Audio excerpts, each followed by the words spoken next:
লিটন দাস, আফিফ হোসেন ধ্রুব ফিরলেন বাংলাদেশের ওয়ানডে দলে। জাকের আলী অনিক, শামীম হোসেন পাটোয়ারি, নুরুল হাসান সোহানকে বাদ দিয়েছে জাতীয় দলের নির্বাচক প্যানেল। পাকিস্তানের বিপক্ষে ওয়ানডে সিরিজের জন্য ঘোষণা করা হয়েছে 15 সদস্যের স্কোয়াড। এসেছে বেশ কিছু পরিবর্তন।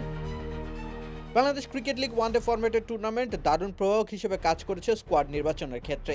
প্রধান নির্বাচক গাজী আশরাফ হোসেন লিপু জানিয়েছেন, ছন্দে থাকার কারণেই আফিফ হোসেনকে আনা হয়েছে দলে। তার অভিজ্ঞতাও এক্ষেত্রে প্রাধান্য পেয়েছে। এ বিষয়ে লিপু বলেন, আফিফ দলে মূল্যবান অভিজ্ঞতা নিয়ে আসে এবং বর্তমানে ভালো ছন্দেও রয়েছে।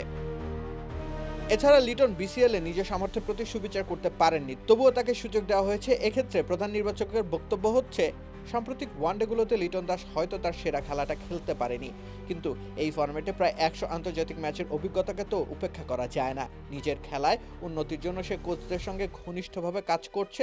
আমরা বিশ্বাস করি খুব শিগগিরই সে তার সামর্থ্য অনুযায়ী পারফর্ম করবে। অন্যদিকে মাহিদুল ইসলাম অঙ্কনকে আরও একটি সুযোগ দেওয়া হয়েছে। তার সামর্থ্য ও সক্ষমতা প্রমাণের এটি হতে পারে শেষ সুযোগ, কেননা মিডল অর্ডারের স্থিতিশীলতা আনতে লিটনকেও রাখা হয়েছে ভাবনাতে।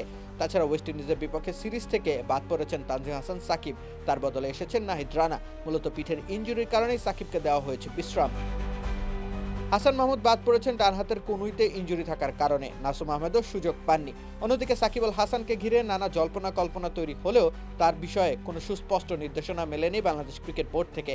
অন্যদিকে ধারাবাহিকভাবে পারফর্ম করা রিপন মণ্ডলকে জাতীয় দলে সুযোগ দেওয়ার দাবি উঠেছিল, কিন্তু তাকে পাকিস্তান সিরিজের জন্য স্কোয়াডে রাখা হয়নি।